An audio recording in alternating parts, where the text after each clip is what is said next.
बच्चों, easy history classes में आपका स्वागत है। आज हम क्लास 12 हिस्ट्री के पार्ट 3 बंधुत्व, जाति तथा वर्ग के विषय में जानेंगे। इसकी काल अवधि है, टाइम पीरियड है 600 ईसा पूर्व से 600 ईस्वी। इस दौरान काफी कुछ सामाजिक, आर्थिक एवं राजनीतिक परिवर्तन हुए, जिसका व्यापक समाज पर बहुत गहरा प्रभाव पड़ा। इस समय के साहित्यिक ग्रंथों में बहुत ही महत्वपूर्ण ग्रंथ है महाभारत, जिसके रचनाकार मूल रूप से ऋषि वेद व्यास माने जाते हैं। इसे हिंदुओं का पंचम वेद भी कहा जाता है। ये विश्व का विशालतम ग्रंथ है। इसमें 8,800 से अधिक श्लोक थे मूल रूप से, परंतु अब 1 लाख से भी अधिक श्लोक पाए गए हैं। इसका मतलब है कि इसके रचयिता बाद में बहुत सारे ऋषि मुनि होते चले गए और इसने एक लंबे समय तक, संभवतः 800-900 सालों तक इसमें लगातार कुछ न कुछ ऐड हुआ और ये विशालतम ग्रंथ बन गया। इसमें से हमको समाज की, राजनीति की बहुत गूढ़ जानकारी मिलती है और हमें पता चलता है कि परिवार पितृवंशी हुआ करते थे। पितृवंशी परिवार का मतलब क्या होता है? पितृवंशी परिवार का मतलब होता है कि संपत्ति एवं संसाधन, जायदाद आदि पिता की मृत्यु के बाद उसके बेटों में डिवाइड कर दी जाएगी, विभाजित कर दी जाएगी, जिसमें से सबसे बड़े पुत्र का सबसे अधिक अधिकार माना जाता था। महाभारत की जो लड़ाई है वो इसी पितृवंशिकता को दर्शाती है। परिवार बड़े होते थे, संयुक्त होते थे, जिसका चूल्हा एक होता था और सब मिल करके संसाधनों का आपस में मिल बांटकर उपयोग किया करते थे। विवाह 8 प्रकार के होते थे, जिसमें ब्रह्म विवाह, आर्ष विवाह, प्रजापत्य विवाह आदि 4 प्रकार के जो विवाह है वो उत्तम माने जाते थे। और विवाह में 2 प्रकार दिखाई देते हैं, बहुपत्नी विवाह, बहुपति विवाह।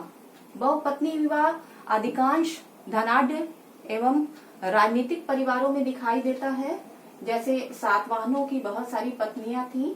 और बहुपति विवाह भी कहीं कहीं हमको दिखाई देते हैं, जैसे द्रौपदी के 5 पति।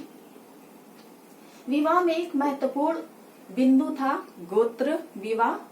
गोत्र एक ऋषि से संबंधित लोगों का ग्रुप माना जाता था और उस गोत्र के लोग आपस में भाई बहन माने जाते थे, जिनमें विवाह नहीं हो सकते थे। स्त्री का विवाह जब दूसरे गोत्र में होता था तो वो अपने पिता की जगह पति के गोत्र को धारण कर लेती थी।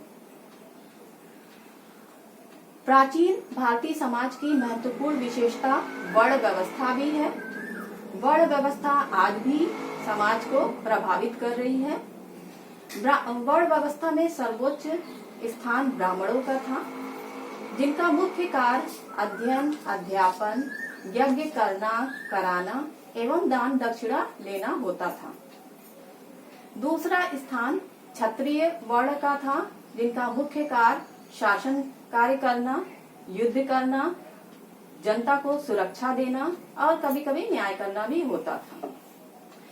तीसरा समाज में वर्ण व्यवस्था में मुख्य स्थान होता था वैश्य का, जिनका मुख्य कार्य होता था व्यापार वाणिज्य करना, पशुपालन करना, कृषि कार्य करना और दान दक्षिणा देना।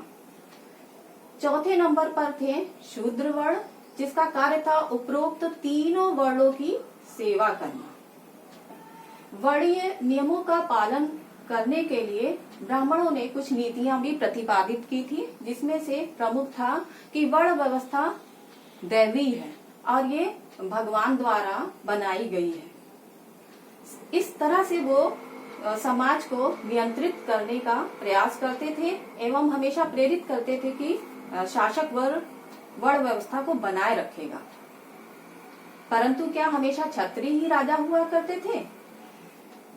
तो इतिहास ये सिद्ध करता है कि नहीं, बल्कि जिस भी वर्ण के पास, जैसे क्षत्रिय वर्ण के अलावा अगर ब्राह्मणों के पास या वैश्यों के पास शक्ति एवं सामर्थ्य अधिक हो जाता था, केंद्रित हो जाती थी शक्तियां, तो वो भी सिंहासन पर प्रभुत्व स्थापित कर लेते थे। जैसे मौर्य वंश, जिसको बौद्ध ग्रंथों में तो क्षत्रिय कहा गया है, लेकिन ब्राह्मण ग्रंथों में नीचे कुल का कहा गया है और शूद्र बताया गया है।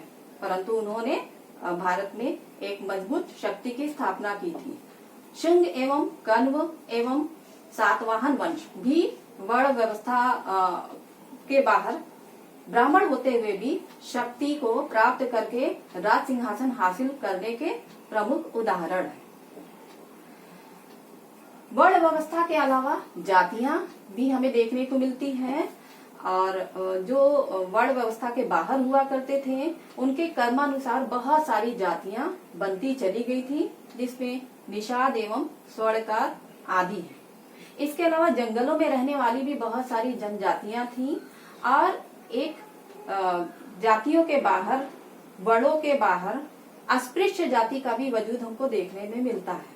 अस्पृश्य का मतलब होता है अछूत, जिनको उच्च वर्ण के लोग देखना भी पसंद नहीं करते थे। इसमें से अस्पृश्य जातियों में से एक प्रमुख जाति थी चांडाल, जो प्रायः गांव के बाहर रहा करती थी, जिसका कार्य शव का संस्कार, अंतिम संस्कार करना होता था, और जिसके हाथ का खाना ग्रहण नहीं किया जाता था, जिसे देखना एवं छूना भी पाप समझा जाता था। इसलिए वो नगर में प्रवेश करते समय, गांव में प्रवेश करते समय करताल बजाया करते थे, ताकि बाकी जातियां उनको देखें ना और ना उनको पाप चढ़े। संसाधन के आधार पर ब्राह्मण और क्षत्रिय समाज में सबसे मजबूत स्थिति में थे और इनकी सामाजिक प्रतिष्ठा बहुत अधिक थी। परंतु बौद्ध ग्रंथों ने इस को मानने से इनकार कर दिया और वो प्रतिष्ठा के आधार जन्म को ना मानकर कर्म को मानते थे, और उनका कहना था कि आचरण के आधार पर, कर्म के आधार पर प्रतिष्ठा मिलती है और मिलनी चाहिए, ना कि जन्म के आधार पर।